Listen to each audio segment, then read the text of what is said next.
Ladies and gentlemen, good day and welcome to the Q4 and FY24 earnings conference call of Kfin Technologies Limited, hosted by IIFL Securities Limited.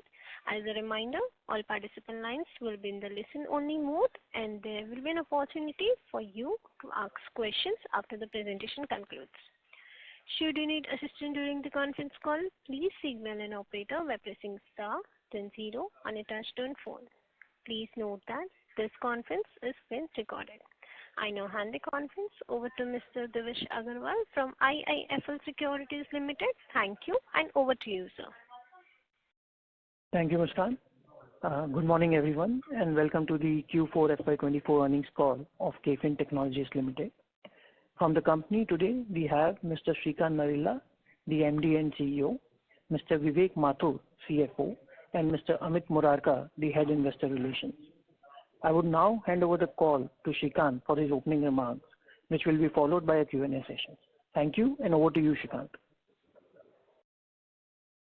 Thank you so much, Devesh. Very good morning to one and all. Thanks a lot for taking time this morning to hear out about our quarter performance as well as the full year performance.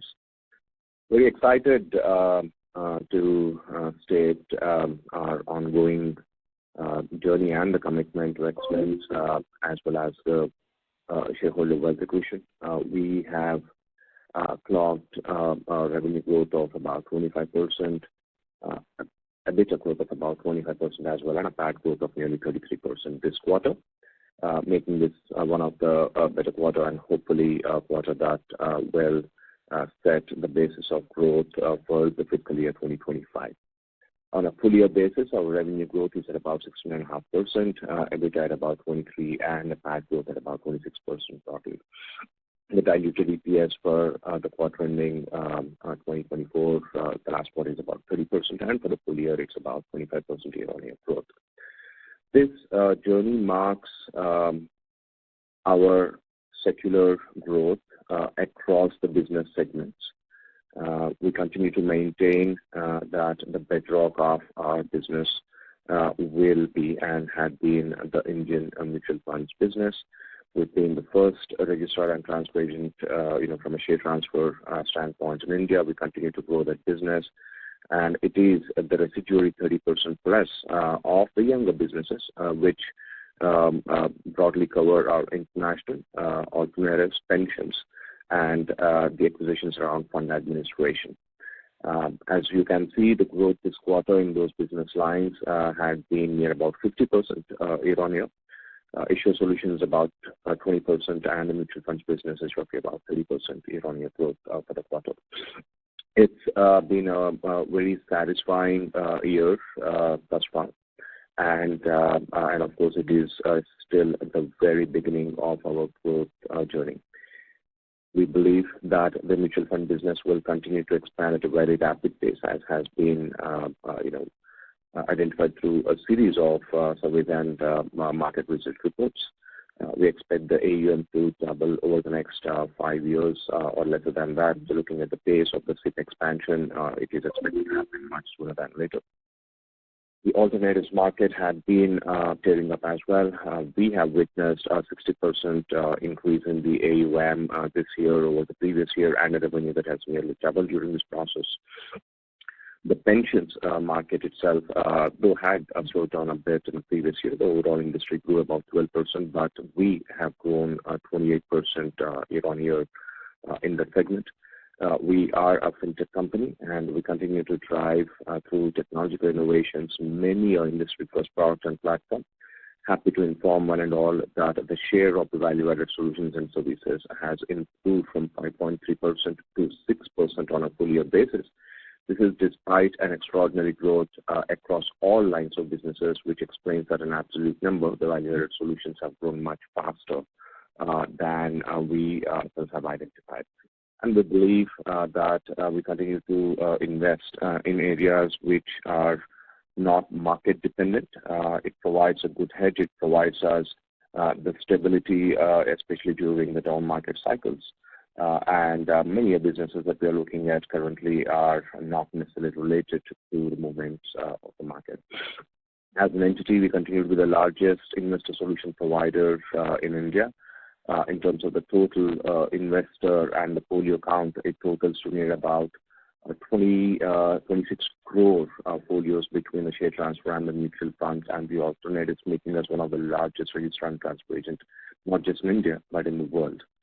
Our market share on the overall market share on the AUM continues to grow, outpace that of the market, which is obviously a good indicator in terms of times to come, how our both overall AUM and equity AUM will continue to grow. You might have witnessed that the equity AUM, there had been a slight dip in terms of the market share. That is sequential in nature. That is something that happens, once every, few quarters when certain fund houses do better than the others. And the last few quarters definitely, had seen faster growth in some of the asset managers managed by the other registrar. And to that extent, we do believe that some of these cyclicality will hit, and hopefully in times to come, we will have better fortunes in terms of equity market share as well.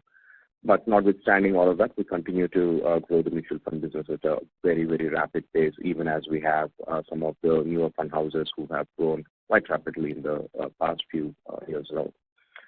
On the issuer solutions, we have added near about 200 plus clientele in the previous quarter. We have several mandates, which we can't just yet announce the names in terms of the confidentiality reasons, but then, we believe that they will be game changers in time to come. We have added a series of new clients, who have transitioned from the other registrars, including Birla Corporation, Mosaic, and a few others which are in the pipeline, including Usha Martin. We have launched several new solutions in issuer line of business, especially on the IEPF claim management, given the amount of complexity associated with that, as well as the investor grievances that come out of that particular line of business process. We believe that in time to come, this will add a significant amount of gravitas to our line of business, including addition of new clientele and transition of clientele, given very few have such a solution at this point in time. We have, beyond these two businesses in terms of the financials, very happy to inform that we have been awarded one of the first supervisory tech platforms. We continue to partner with the regulators across India and the globe to create solutions which aid in a very proper and a secure the monitoring of the markets, so to speak. This is a platform that we have created for SEBI in terms of the supervisory technologies. And the platform that we've created, especially around Guardian, which is about insider trading related solutions, has now been adopted by several of the big four accounting firms, given this is the only solution that exists in the country and probably anywhere in the world in terms of leveraging account aggregation as a tech solution for monitoring insider trading across the corporates.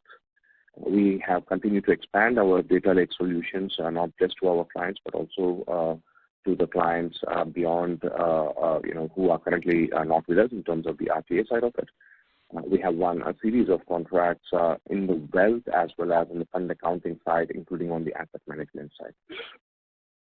International business, our number of clients have increased to 57. The last quarter I had updated that we have moved the number to 54, which marks that, 3 new clients, have been won during this intervening quarter. This obviously adds the biggest scope of growth for us as even as, we break through the initial resistance in each of the new geographies. I'm sure one would appreciate that going into a new country, creating platforms and solutions fully compliant in a regulated environment takes a certain amount of time, and it takes a little bit more time to convert the clients, or rather the potential clients, into a real client.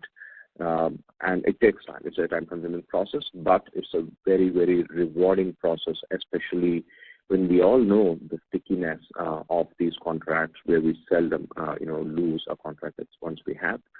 It's a very complex piece of work. And last quarter, I had updated about wins in Thailand. happy to announce that we have cleared 70% of the milestones in terms of the go live, and into the upcoming quarter, we will be going live, which marks the first fully live contract in Thailand, even as several new potential clients we are in discussion with on the back of this particular contract which we're about to deliver. We have also been winning nearly 60% plus contracts in the Gift City. During the previous quarter, we have added 3 new asset managers. We have secured additional contract in Hong Kong from our existing client, even as the pipeline has increased beyond $5 million, which we believe in all the different phases of sales life cycle, and hopefully we'll have many wins to come through Q1 and Q2 of this year. Alternatives market, had been the fastest growing for us. The previous year, our revenues have nearly doubled in the period of FY2024. Even as the AUM has grown 60% plus year on year. We totally manage about 472 plus funds, marking a market share of nearly 37% in terms of the total funds that are there in India. Here, we not only win new mandates, but we have also been pioneering several transitions from other registrars in the country and beyond. We continue to have the only fully integrated transfer agency and fund accounting platform with full digital stack for alternatives market with a multi-currency, multi-geo, multi-asset, now multilingual capabilities as well, called XOT, which is something we've launched in the previous quarter. Migration of all our clients is undergoing at this moment in time. We believe that in the coming quarter we would have wrapped up the migration of the existing clients, even as all the new clients are directly onboarded into this particular platform. National pension system I already called out. Again, a younger business, but something that's been growing much faster than the industry, nearly 3 times, 2.5 times the pace of the industry we've been growing. Our market share has moved from 0 to nearly about 10% in a matter of 3.5 years, marking our delivery excellence and our fintech innovation that we're bringing to an industry which we believe will rapidly rise in years to come, even as pensions as a topic will be adopted by the larger populations of the country. The overall industry performance is something that is very visible to everybody. Mutual funds have had a spectacular year, 30% plus growth year on year for the industry, and we offer a fairly reduced risk profile, not necessarily on a single AMC, given we manage 60% of the industry. It is a secular growth across all of them. We do believe that there are quarters when certain AMCs grow versus certain others in different quarters. All of that, gives us good confidence to continue to grow at the similar growth that we have witnessed in the previous year. The FIP, which is obviously the most resilient factor of this business, has moved in the last 3 years from about 92 billion to about 192 billion, so more than doubled. And this obviously provides a much needed resilience, not just for the mutual funds market, but also for the capital markets itself.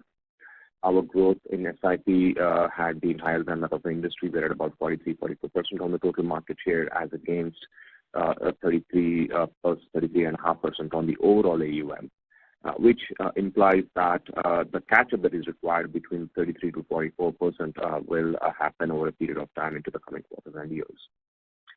On the alternatives, we have still, I think, nearly about 50% plus of the capital committed versus the capital drawn down gap that exists, which means that on the same client wins that we already have, there is a significant amount of capital that needs to be drawn down by the fund managers, which means that the revenue on the existing clients itself, there is a significant scope for growth in this year and into the coming years, even as new clients we continue to add every single week, literally in the case of alternatives. Expansion of demat accounts obviously augurs very well for our issuer services business. In the preceding quarter, we have grown 20% plus year on year in the case of issuer solutions, and we have excellent visibility in terms of a similar growth profile that we could see through the fiscal year 2025.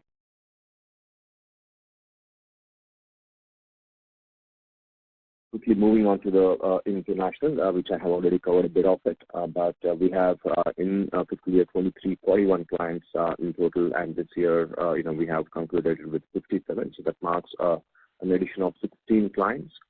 The growth of this business, especially the wins, as I've called out, the transition can be a bit protracted at times, which means that at no point in time will we have a full year's revenue given we are winning new clients. For some clients, there may be a transition revenue. For some, there may not be. For some, which we may have gone live now, or some which we may go live 6 months henceforth. So it is hard to, exclude any one-time revenues in this, because this would be an ongoing phenomenon of new client wins and some contributing to one-time transition revenue and some that may not. But a full year revenue of the wins that we've had, through this year can only be felt 6 months from now. But of course, the wins we've had during FY23, some of that has already been baked into the numbers, even as 5 more clients are yet to go live in the Q1 of this year. We have added one of the first TA contracts in Singapore, the one that we called out in the previous quarter. We have gone live. I've already called out about the Thailand deal as well, and we continue to look at opportunities to expand Philippines as a market. Recently, we have held conferences in Philippines, partnered with the regulator to add, significant value to that entire ecosystem, even as we intend to deliver the same in Malaysia and Singapore in this particular fiscal year.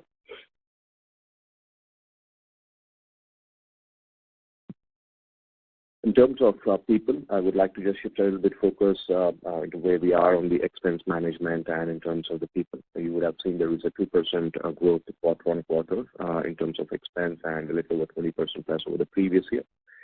This is our commitment for delivery excellence and investments for future growth. A good part of definitely the payroll expense, is something that we are investing in terms of audit and surveillance management. It is an exceptionally regulated industry, as we all know, that also gives us the moat that is required from competition. We have been investing significant amount of monies, both in terms of the platform solutions and into the people to add the resilience that is required for the regulatory compliance works. And it is something that we believe is, over the next 1 year, we would have done with our investments in terms of compliance requirements on the platform, and which is something that we believe over a period of time will pay rich dividends in terms of reducing the operational costs associated with that. Some of these are one-time in nature, if I may, and once done, there will be tapering off both in terms of headcount as well as the spend on the technology. Next one, of course, was going to be on the investments in the leadership of the businesses itself. We are creating CEOs of the future for every line of business. We believe that each of these businesses themselves can be $100 million businesses in times to come. And accordingly, people who have the caliber of that nature are being recruited, and some of that cost is there. And of course, that is something that will continue to happen even as we build an organization for the future and indeed a global fund administrator from India. We have been very excited about the wealth management space. I've been calling it out. We have recently signed with one of the largest NBFC to deliver to the wealth solutions, even as we have nearly completed the new wealth platform, which is fit not just for India, but for the rest of the world. We anticipate to launch this particular platform late Q1 to early Q2, even as we have onboarded several clients in this quarter at various specific business process modules being adopted in the case of wealth management for these clients. We have also signed one of the largest custodian bank for fund accounting solutions for the alternatives market. And last but not the least, very happy to inform to you that 2 of the subsidiaries, the acquisitions that we have done in the preceding year and the one prior to that, Hexagram and Webile Technologies, have both turned a cash profit. In fact, Hexagram has clocked a 45% EBITDA margin, much higher than expected in the context of the new wins that we've had, and hopefully this will be the start of the significant growth trajectory for all of the subsidiaries that Kfin has at this point. I will take a pause here, and I will turn it over to Vivek to cover the financial performance, after which we will take any questions that you may have. Thank you, Shrikant. Good morning, everyone.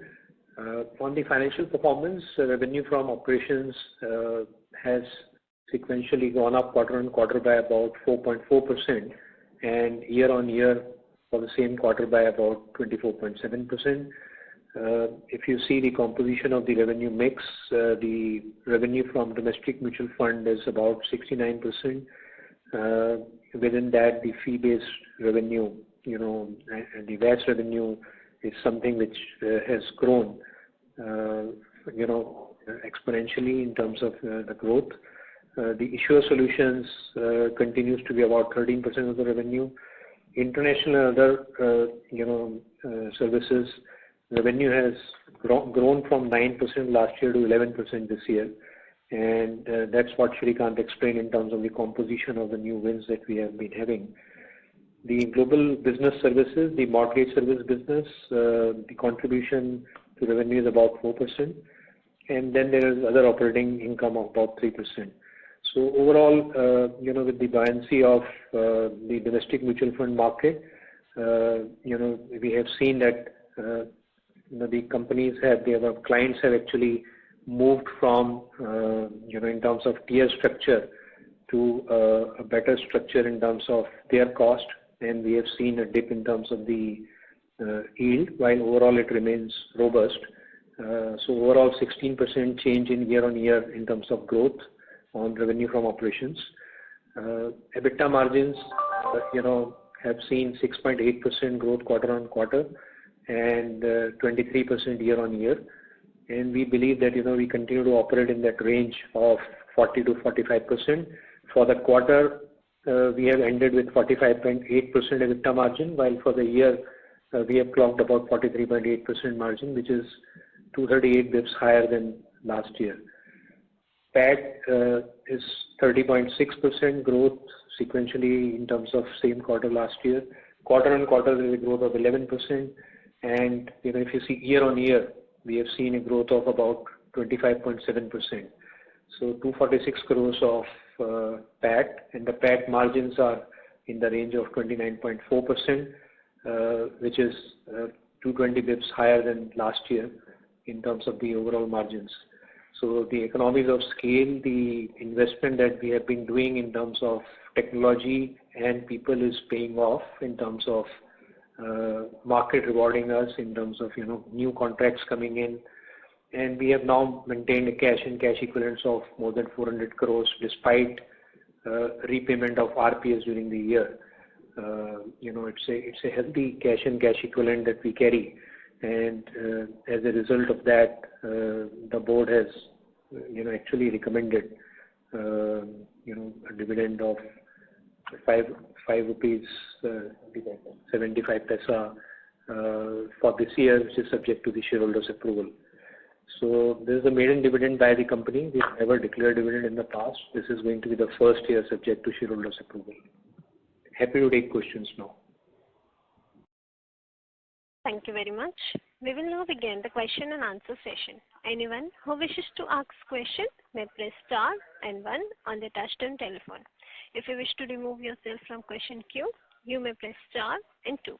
Participants are requested to use handsets while asking the question.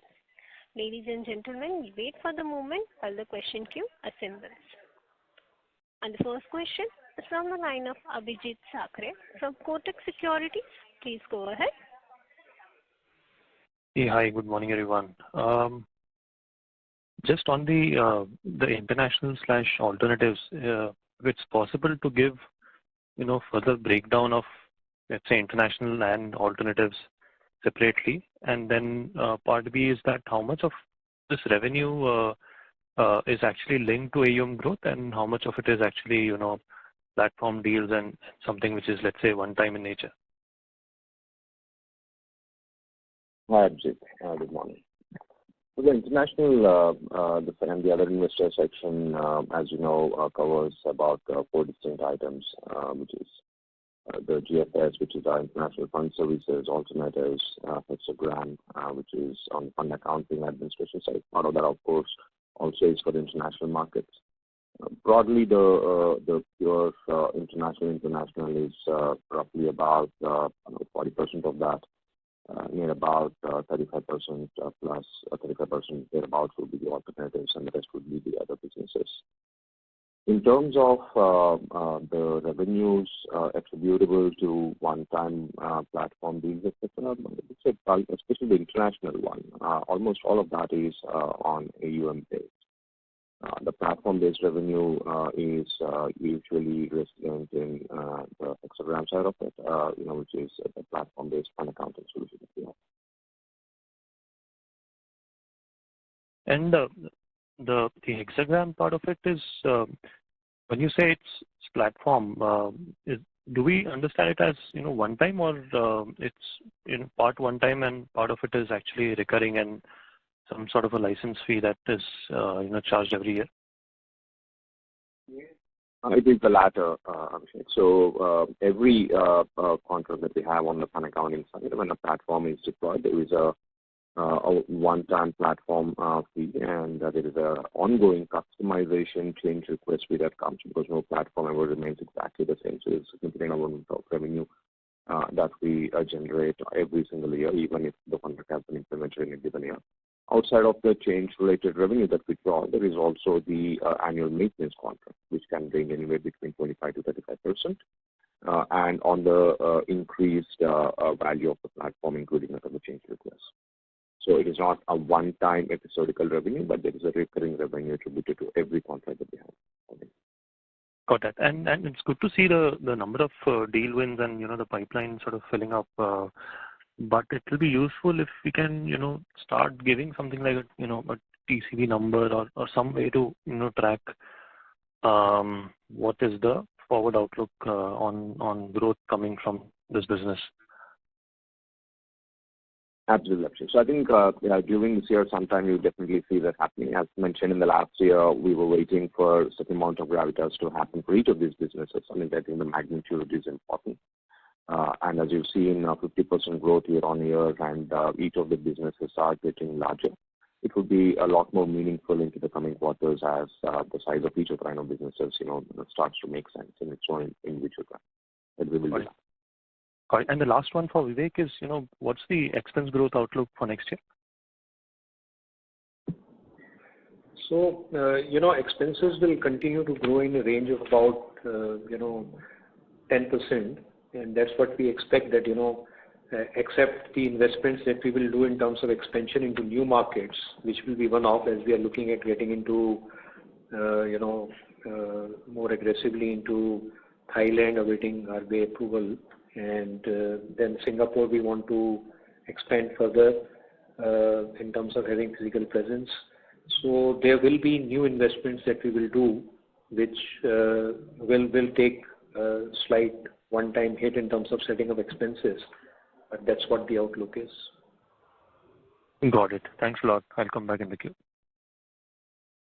Thank you.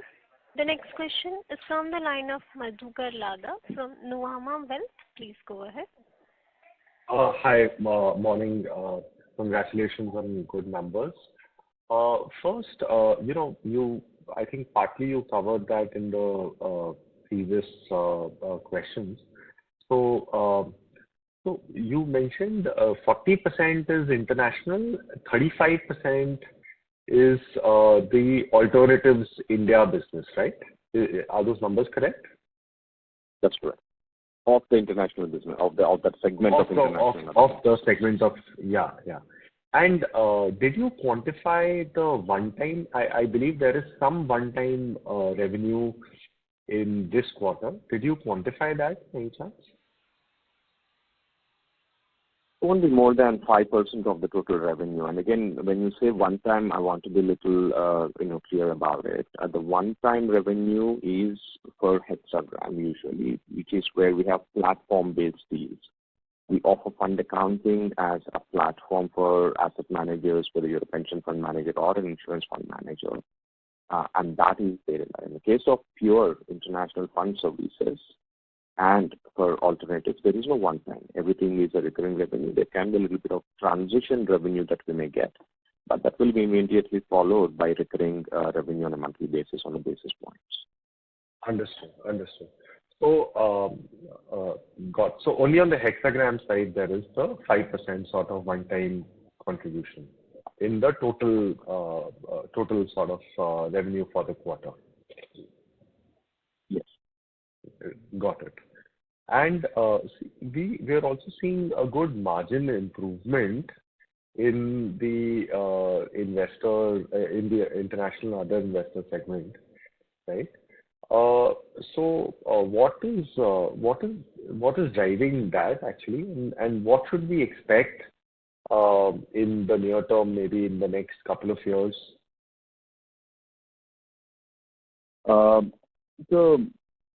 So as I've explained, first of all, that section of international level solutions is a aggregation of a few lines of businesses, and as they achieve the requisite scale, we will carve out individual sections for that, which may happen this year for some of the businesses for sure. The profit growth is only but expected in the context of the scale and the efficiencies one would draw as you start winning more and more clients. My personal belief is that they are all still subscale, and the margin expansion that is possible in each of those businesses is far higher than what we could accomplish as of now. For example, the international fund services. We have a lot of funds, but probably not a lot of AUM as you might have seen it, because a good number of them are small to medium tier agencies. And to a certain extent, the markets in Southeast Asia hadn't been anywhere close to that of Indian market. So the world is expecting that the next 3 to 4 years, you would see a significant uptick in the growth of the Southeast Asian markets. As that happens, from our current client itself, the AUM will grow. That is a mark-to-market growth, for example, as what we have seen in Indian markets this year and the previous year. So the margin expansion for international is actually far higher than for Indian mutual funds for 3 distinct reasons that I had called out, and I will, for the benefit of all, explain again. One, the unit dynamics are significantly in favor of us, which means that as against the 3.7, 3.8 yields, basis point of yield, we draw near about 5.2 there. Second, in terms of the effort required, for example, 1,000 crores of AUM to process in India may require 1 million transactions. The same in international markets can be done with about 100,000 transactions. That means with about a tenth of the effort, you will be able to deliver equal amount of AUM. Right? And 3, we do not have telescopic pricing, and in fact, in most cases, we have COLA clauses, which means our unit price itself will keep going up, as years pass by. So technically, the scope for the margin expansion for international is far higher than that of India. And what you're seeing now is basically as we are adding more clients and a certain amount of standardization, industrialization comes to play, there is already a margin expansion you saw. We would like to believe that as the scale further increases, quarter after quarter, year after year, we should see a far higher margin expansion possible in this business. And same is the case with pensions, same is the case with alternatives. Alternatives is another classic example.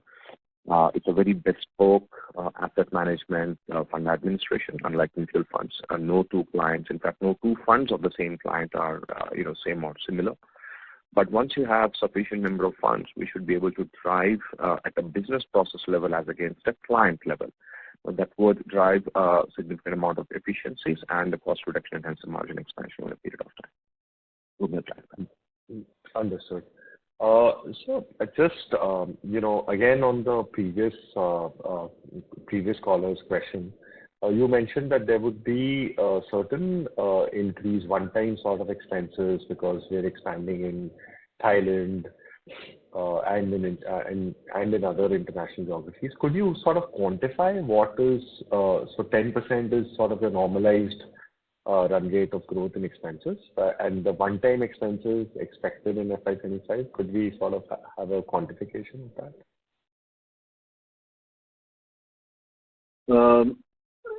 So I do not want to generalize, but let me explain in terms of what, under what circumstances do we have a one-time expense, right?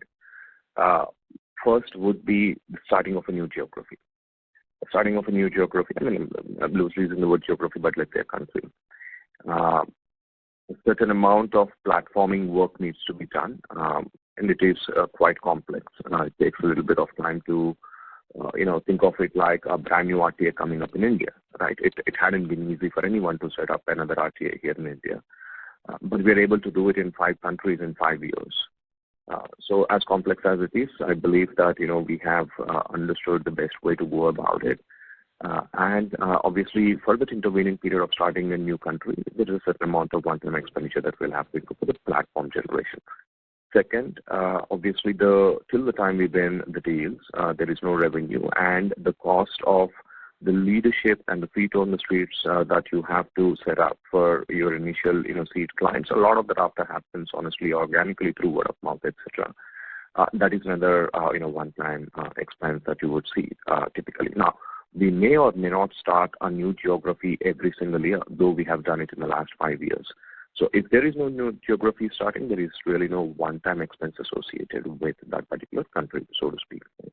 Now, second, even if you are not starting a new country, we may have won, let's say, 3 or 5 new contracts in a new country.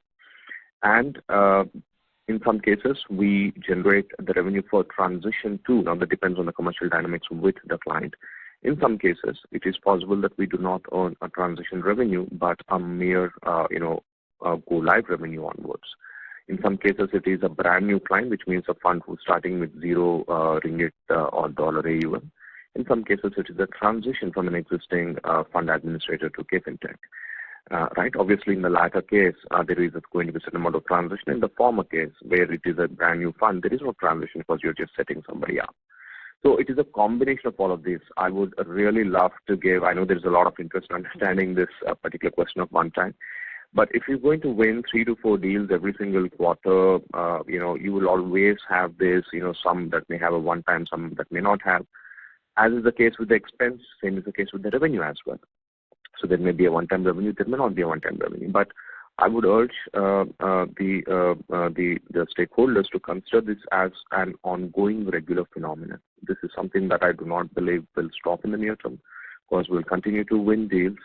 And as that happens, we may have one-time expense and one-time revenue, or we may not have. But broadly, they will more or less, cancel each other out, the effect of both the revenue and expense associated. Understood. And just on the one more question on the issuer solution side, have we lost a few companies in the NSE 500? Because I think the number of clients share has dropped over there. Is that reading correct? Or and why would that typically happen? Clarification, we have not lost any of the clients.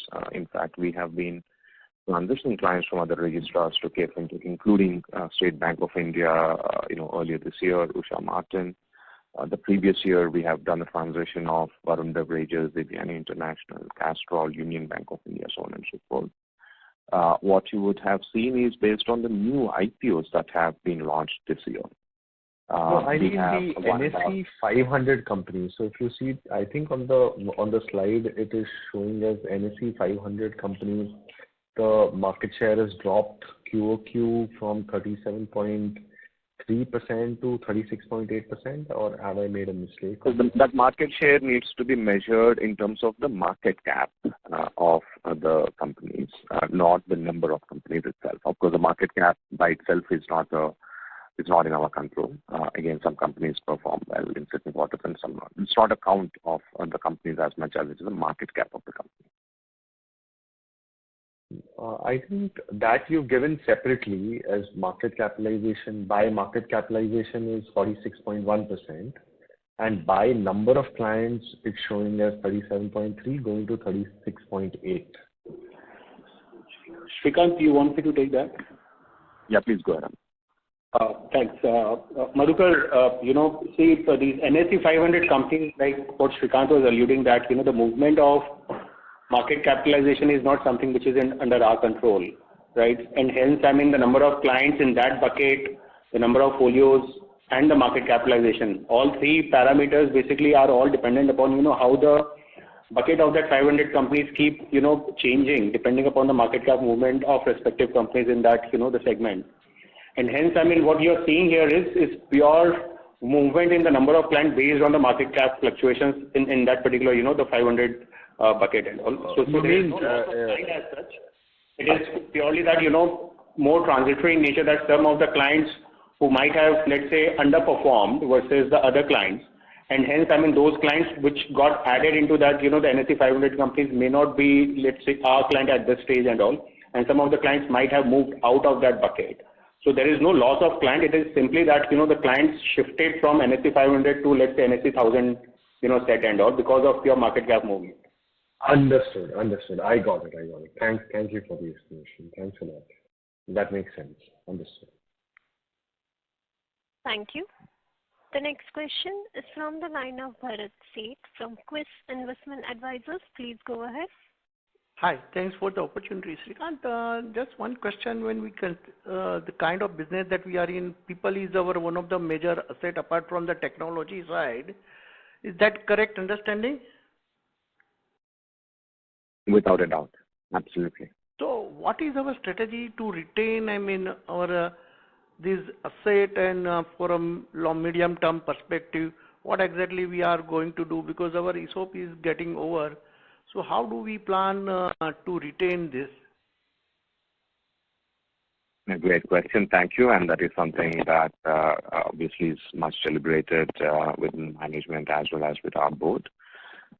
Yes, I think the last pool of ESOP, is probably nearly at the end of line. And as all good companies with good corporate governance, we will look to have additional pool, it's in the works. But that is not the only mechanism to have, top talent working for an entity. I think, we are all working for, a very larger, a larger goal beyond just the commercial growth and probably at an individual level career growth itself, which is, we believe we have a very unique opportunity to create, as I've been calling it out time and again, the very first global fund administrator coming out of India. In some sense, it is the moment of how Indian IT industry, late 90s grew. One odd company has started the process of creating a global company, and then after 30 years, look at where the industry is. I respect the fact that, the fund administration industry is not as large the market itself as a pure IT industry, but it is still, roughly a $20 billion, $22 billion revenue industry today, right? Look at the global fund administrators, there is not one from India, and there is not half a decent reason why not. So we are all working with that much larger anchor goal of creating something, that doesn't exist. Now, those things matter a lot to all of us, and not just on the commissions. Of course, we continue to provide, best-in-class comp structures, which is something that is probably visible in the payroll expense that you would have seen quarter on quarter, year on year. Apart from the other, incentive mechanisms, whether it is long-term incentive plan or the ESOP management, beyond this. Also, the growth of international gives a very unique opportunity for our leadership to work beyond borders. We have already sent nearly about 15 people to work out of Kuala Lumpur, a few people in Thailand. Very soon, as we expand into Singapore and the rest of the world, we are able to provide opportunities to work and have a very enriching career, in various parts of the world. So we believe that a combination of all of these, would be the critical reason for talent to persist with us. And if you look at our top talent, we're very happy, at the moment in terms of our top talent retention over the past 4 years. Great. Second question now, we have already making a presence in the Southeast Asia market as well as Middle East also. So any strategy for going into the Western developed market, and what would be that strategy maybe in a short term, medium term? Thank you so much. Without a doubt, movement, or rather, starting to win mandates in Europe and US is our immediate next goal in addition to Singapore and Dubai. It is, but stating the obvious, nearly as much as the growth of this generation, had been and will continue to be in Asia, the current residuary wealth is pretty much distributed between Europe and the Americas. Near about 70% of the global wealth sits out of Europe and US. And to be a global fund administrator, not being there, we're truly not global. We are probably at best regional in Asia, and parts of Asia, if I may. So that is not what we intend to do. When we say global, we truly believe that it is across US and Europe included. We haven't yet started our operations in that part of the world, notwithstanding the fact that we have about 3 odd funds that we manage for a client in Canada. But it is not a rapid expansion, and that is something that is purposefully being done. To call out more specifically, the growth in the West will largely come on the alternatives side of it. And to be a credible fund administrator in alternatives, you need to be not just excelling in transfer agency, but more in fund accounting and administration.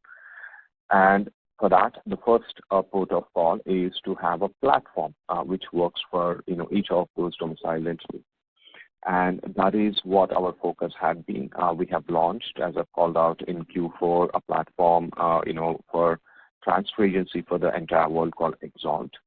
Our fund accounting platform largely supports many parts of the world as it is a multi-currency and a multi-asset, but it still needs to bake into account a series of structure setup that are there in typically Cayman Islands and Luxembourg and Ireland, so on and so forth. And we have been working on that part of it. So it is a carefully constructed strategy to look at geographies and what is required to start. Because our line of business can't be equated to an IT or a BPO business, where technology does not differentiate between whether it's India or US or Europe. Our line of business requires us to create the capabilities for a respective country. So we believe that during this year, should our platform be in a state to move, we will make all efforts to start at least one geography in Europe, if not more. But it is a 3 to 5 year plan. We believe that over the next 3 years, we would have definitely started many countries in Europe and definitely in the US as well. Now, this is outside of any M&A activity. As all our investors know, we have been extremely progressive on our merger and acquisition strategy, not just acquiring, but making them profitable within the first 1 to 1.5 years. We are constantly on the lookout, and should any of the target acquisitions work out, probably we would start sooner than later. And last question, we have already won, say, some of the clients which are there in the GIFT City. So any plan to open a office in the or a company registering in the GIFT City to have a better accessibility as well as lot of taxation advantage? We already have an entity in GIFT City, which is there to support all the locally domiciled funds. That is, in fact, the mandate. We cannot manage the alternatives that are based out of GIFT City outside of GIFT City. So we have a center there. However, we are working towards creating a much larger center and a footprint to kind of move all our personnel who work on international business to be there. Should that, and that is obviously might go through the regulatory process. Today, we have nearly 1,000 individuals who work on international business between the global fund services and the global business services on the mortgage. As and when we get through the necessary regulatory approvals, we will set up a larger base in GIFT City, even as we already have one today for the alternatives. Okay, thank you, and all the best. Yes. Thank you. Ladies and gentlemen, in order to ensure that management is able to address questions from all the participants in the conference, please limit a question to 2 questions per participant. Should you have a follow-up question, we request you to rejoin the queue. The next question is from the line of Aejas Lakhani from Unifi Capital. Please go ahead. Yeah, hi. Congratulations, team, on phenomenal execution in 24. Credit to all of you. Shrikant, just two quick questions. Point number one is on the main business of domestic mutual funds. Are there any client negotiations that are likely to come up in FY25 that could compress yields? That's question one. Hi, good afternoon. We have had, I guess, a year which had the most number of commercial negotiations. That was the year that just concluded in March 2024. We have no more client negotiations pending for the next year. Perfect. Shrikant, question number two is, I'm inferring from your previous conference calls where, you've spoken about, potential acquisitions in Europe and America, which you've been sort of keeping the cash pool for, and just triangulating from the dividend payout that has been already announced. Is it fair to, and your previous comment right now of your Europe region, is it fair to understand that nothing large or material is poised on the table at the moment, and the Europe endeavor is largely going to be organic rather than inorganic?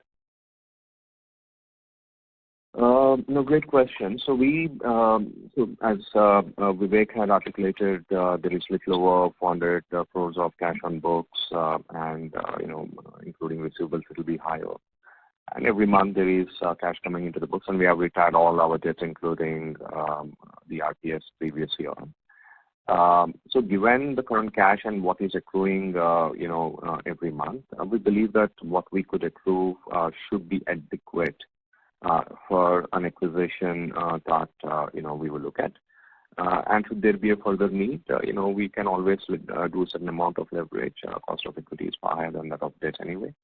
And so I guess it's fair to say that we are very intentful of acquisitions, but not very large acquisitions. And you might have seen through our strategy, our largest acquisition was less than $10 million.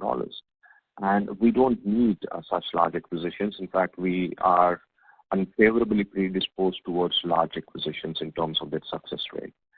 We prefer to have, the M&As, in the range of 10 to 15, maybe max $20 million, because it is our ability to convert them and make them more profitable in real quick time. And importantly, assets which open significant addressable market.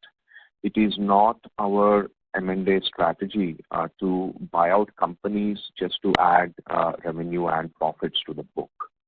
We look at companies which open up addressable market. For example, if you look at Hexagram, it has helped us to create our international strategy in terms of fund accounting and administration. When we acquired the Deutsche Bank set up in Malaysia, it given us the start for the entire international business itself. Our investments into the account aggregation is so that's how the M&A strategy typically is for us. It is not necessarily to buy large, entities to just add up the top line, bottom line. So long and short of it, I think the cash what we have and what we would be accruing into the coming months and quarters, we believe would be adequate for an acquisition that we may have. And it is only after all of these careful consideration we have initiated the dividend policy as well, this year.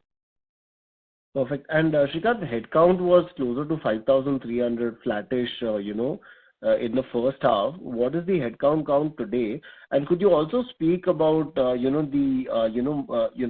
infra, strategy where you were migrating people to Bhubaneswar and you were looking to set up something in Vijayawada as well. So has that transitioning? How's that sort of progressing? Because that was helping you moderate OPEX costs. And what has been the IT spends for the year? Thanks. That's all from my side. Absolutely. Thank you. No, it's so that strategy, we are doubling down our commitments for tier 2 locations. Last, when we spoke, the headcount in Bhubaneswar was about 60. Today, it's about 300. Right. I think it's been an excellent journey for us, partnering with the universities, and the quality of the personnel had been absolutely a revelation for us. So earlier in Bhubaneswar, it was largely a technology team. Now we have operations also being run from there. Same is the case with Vijayawada. Of course, we are creating different centers of excellence for different type of work. For Bhubaneswar, it's largely on data and analytics, on Vijayawada, it's aspects of mobility solutions. Gujarat, we are looking for certain aspects of technology and certain aspects of operations. We believe it is the future of work. We cannot have a large centralized setups in large metro cities, to cater to clients with ever expanding payroll costs and real estate costs associated with that. And more importantly, I think the other downsides could be around attrition, so on and so forth. And we all believe that it's very important we have a social responsibility as well. I think when we have qualified, talented personnel sitting in Tier 2, it is the duty of every corporate to be able to provide the employment generating opportunities, in every Tier 2, Tier 3 city. So those 3 cities that you spoke about, while it is a start, we believe this journey will continue. We are constantly looking at opportunities. The future of work model for us largely belies the collaborative platform base of working instead of physical proximity of individuals. So we have worked extensively over the past 3-4 years on that, which means that we can open any number of nodes in various parts of the country, not bound geographically at all. As for the headcount, yes, it's been flattish, and I think that's a sign of productivity gains driven through automation more than anything else, right? And all the investments into the technology, this is exactly how it manifests in, which is not to just keep adding more and more headcount, as the volumes and the lines of businesses increase. Having said that, we definitely have a few more people today than what we had in the average of the previous year. And as I said, that's largely on account of 2 factors. One, addition of headcount, for regulation and compliance, which I do believe that is, short to medium term in nature. Right now I have the count definitely on the books, but we are automating a lot more of that component, so the dependency of human beings is coming down. Second is the growth of the subscale businesses such as alternatives and international and other businesses, where, till such time the scale is accomplished, we will need few more people, but both of these will taper down into the coming year. Got it. And what has been the IT spend as a percentage of revenues? As a percentage of revenue, it should be about 20-21%. If you have a specific number, you can probably provide that. I believe it will be around 21%. Yeah, it is 21%. Yeah. Thanks, and all the best to you. Thank you. The next question is from the line of Pranit Shah from JP Morgan. Please go ahead. Hi, thank you for the presentation. Just 2 questions. One on the yields in the mutual fund business have seen a decline this quarter, even though equity share has gone up. Is this entirely because of telescopic pricing, or like Srikanth mentioned, there were a lot of renegotiations you had in FY24, so there's an impact of that? It's a combination of 3 distinct factors. Definitely telescopic pricing. Obviously, we have all witnessed a dramatic increase in the AUMs this year, obviously contributed by, individual asset management companies. And some AMCs grew much faster than the others, which is, publicly available information, as you know. And obviously, when AMCs go through, series of, when they've cleared the hurdles in terms of the telescopic rates, obviously there is an organic reduction in the rate that happens because of the growth itself. Second, yes, certain amount of rate renegotiation also has contributed to that. Third, while equity definitely has grown, it should also be noted that the passives have grown faster than equity, right, for the entire industry, not just for us. So obviously the asset mix change also has slightly adversely impacted. So a culmination of all of those 3 is what has resulted in the yield compression. I think it should be, it's heartening to see actually that the yield compression isn't significant in the context of several renegotiations, a significant spike in AUM, as well as an asset mix which had actually more, predisposed in favor of ETFs, which effectively means that, there is upside from here than downside. Thanks for that. Just on the renegotiation part, was the impact primarily in 4Q or it was spread out throughout the year? It's spread out, I think, a bit through the year. Some may have been in Q3, some in Q4, depending upon which contract and the client. Understood. Second one on the dividend, you have a 40% payout this year. So is that still fungible from year to year, or that will be a stated policy of around 40 to 50%? Vivek, would you want to cover that? Yeah, sure, Srikanth. Thanks. So dividend will depend on yearly performance, but we would like to, establish that whenever there are good results, company would recommend dividend to be paid to the shareholders. The board would recommend, and this is basically a start of the maiden dividend. And we do hope that if the market is supportive and the results continue to be encouraging, we should honor the returns to the shareholders. But each year will be different. But given the management's recommendation, we would like to continue the trend of dividend payout subject to results being encouraging. And we do expect the way the market outlook is and the results that are coming up in terms of the overall Indian economy and our segue into Southeast and our aspiration to go beyond, we should continue to do well, and we want to actually honor and respect the shareholders' returns. Thanks, Vivek. That was very helpful. Just one last, your headline EBITDA margin target would still be in the 40 to 45% range for full year going ahead? Yes, we remain committed to 40 to 45%. And if you see the last quarter, it has actually crossed, but our guidance remains 40 to 45%. Perfect. Thanks a lot. That's it from my side. Thank you. The next question is from the line of Supratim Datta from Ambit Capital. Please go ahead. Hi, thanks for the opportunity. So my first question is on the issuers RTA business. Now, if I look at the issuer RTA business, it looks like the market share within mainboard IPOs has increased significantly in the fourth quarter versus the third quarter. However, we haven't seen any quarter-over-quarter revenue acceleration. So just wanted to understand that, is there some delay in the revenue from, these coming through? And another question on the issuer solution businesses, could you give us also what is your market share within SME IPOs? I'll wait for the answer before I move to my second question. Sure. Thank you. Thanks for asking that. On the revenue quarter-on-quarter growth, it is the nature of this business. Q2 and Q3 of every year will always be much better quarters in issuer solutions compared to Q1 and Q4.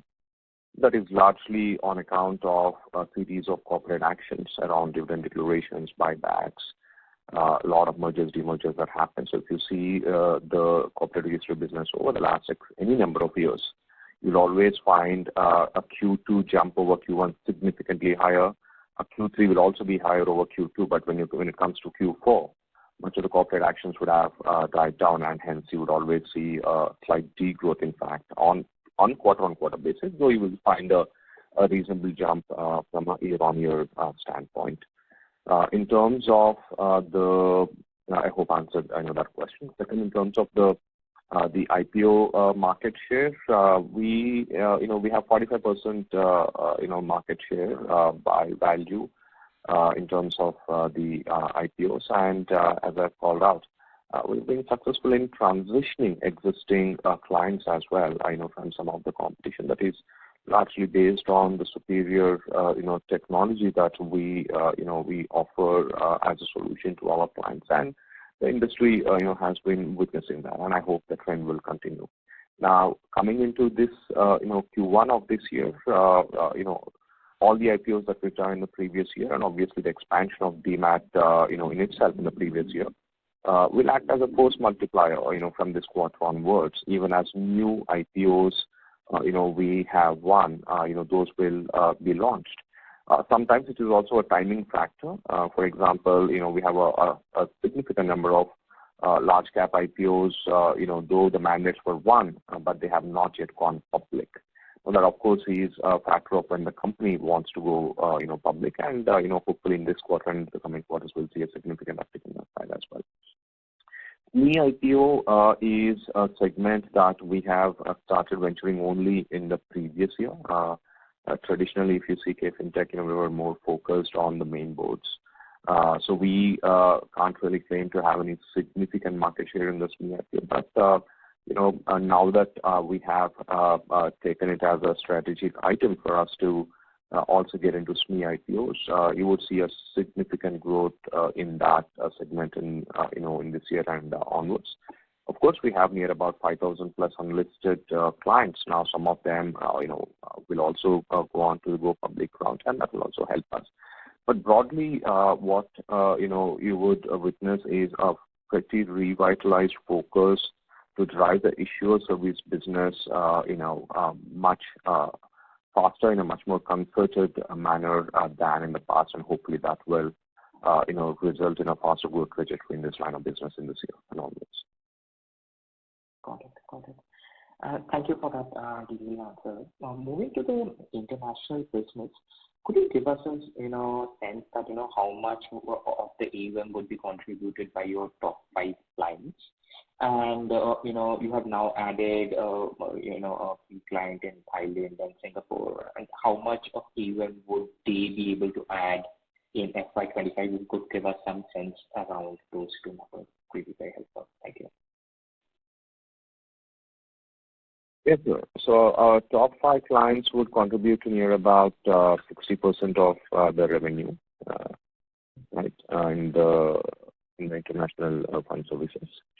And in terms of FY25, as I said, my total pipeline is near about $25 million on a recurring annualized basis. Should all of them be one, but of course there is always going to be timing gap as well as deals that may not be one or get deferred, so on and so forth.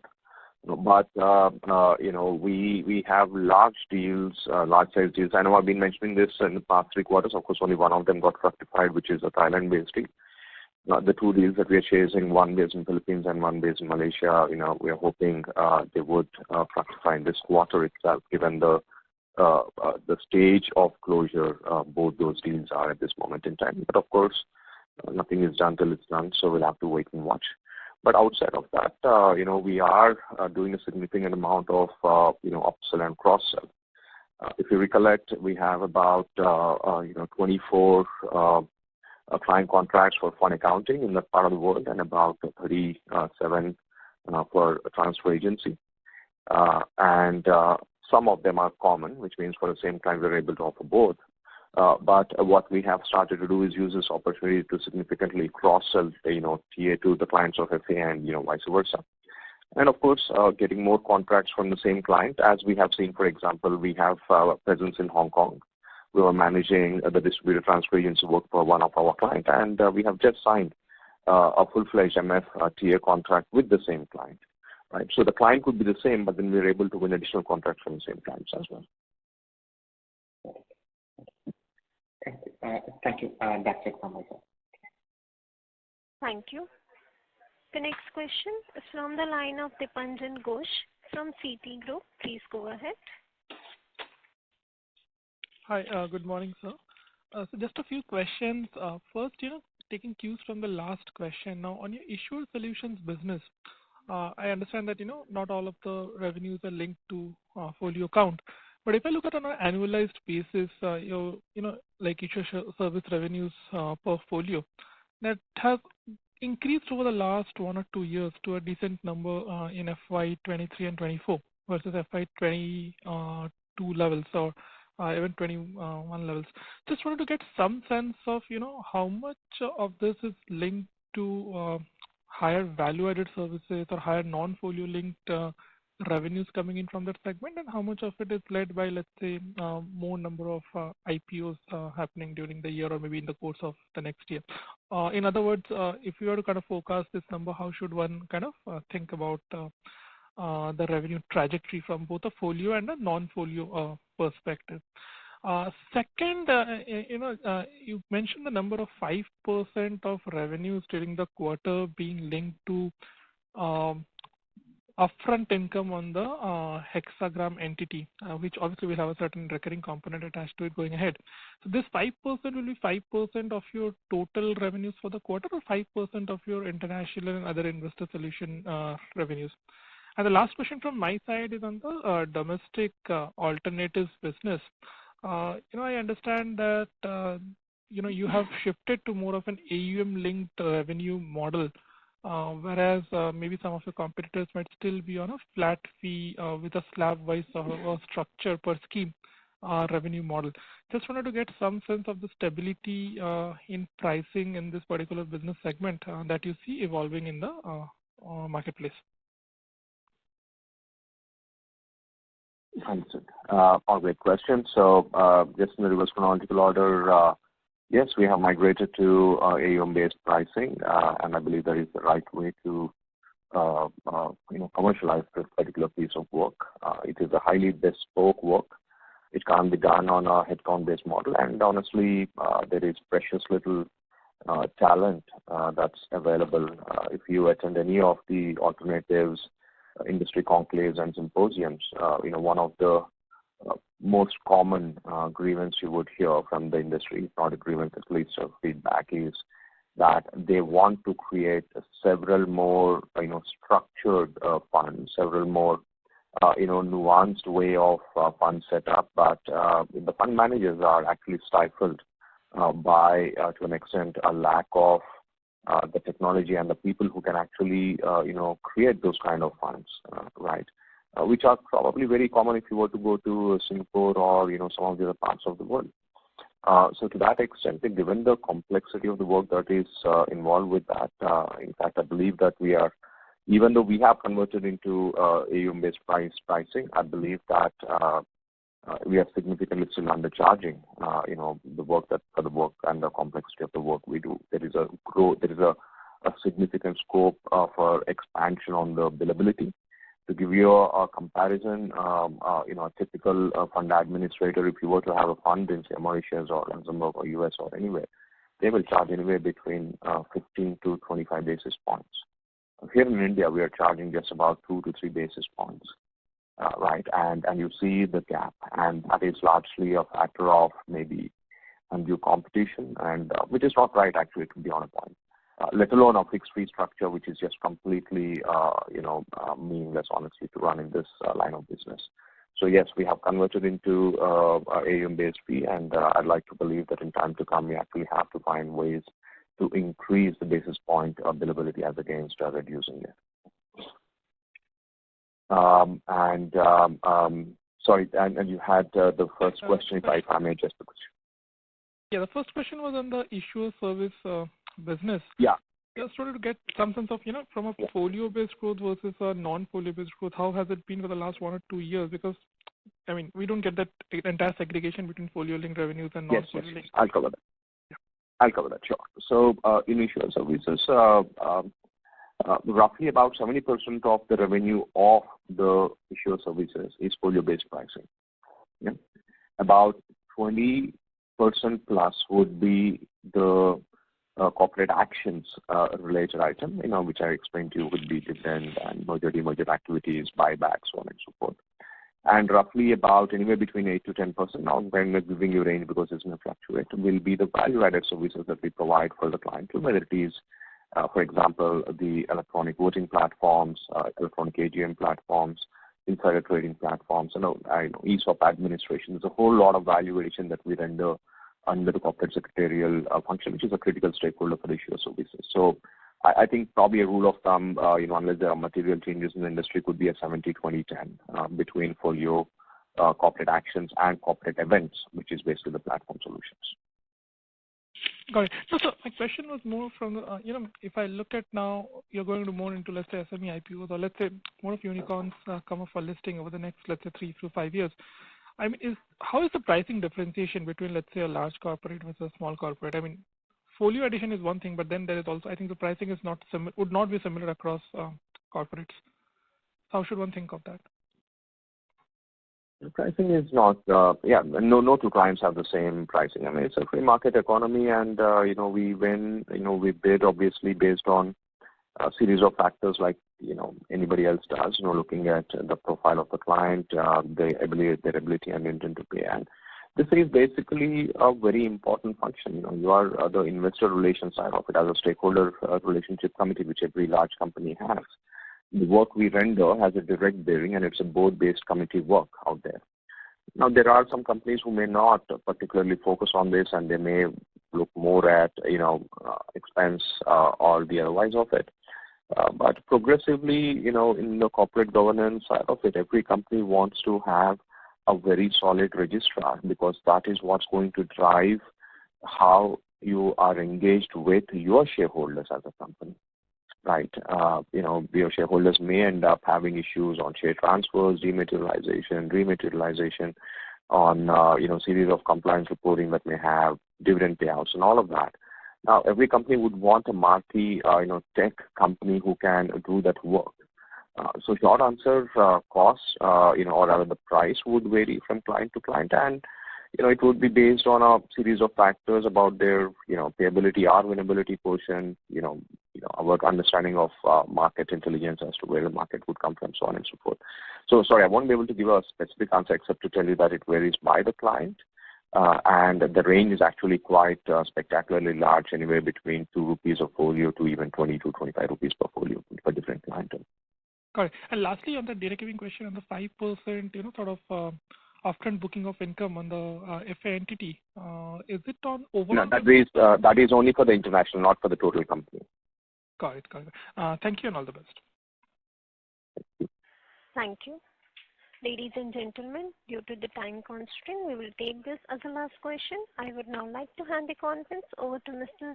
Devesh Agarwal for closing comments. Thank you, and over to you, sir. On behalf of IIFL Securities, I thank the Kfin management for giving us an opportunity to host a call today. Before we conclude, would the management like to add any closing comments? Thank you very much. This is Vivek Mathur. Appreciate the interest shown and the the questions which have been asked. We look forward to engaging sessions in future as well. Thank you so much for joining today. Thank you everyone for joining the call today. Muskan, you may now conclude the call. Thank you. On behalf of IIFL Securities Limited, that concludes the conference. Thank you for joining us, and you may now disconnect.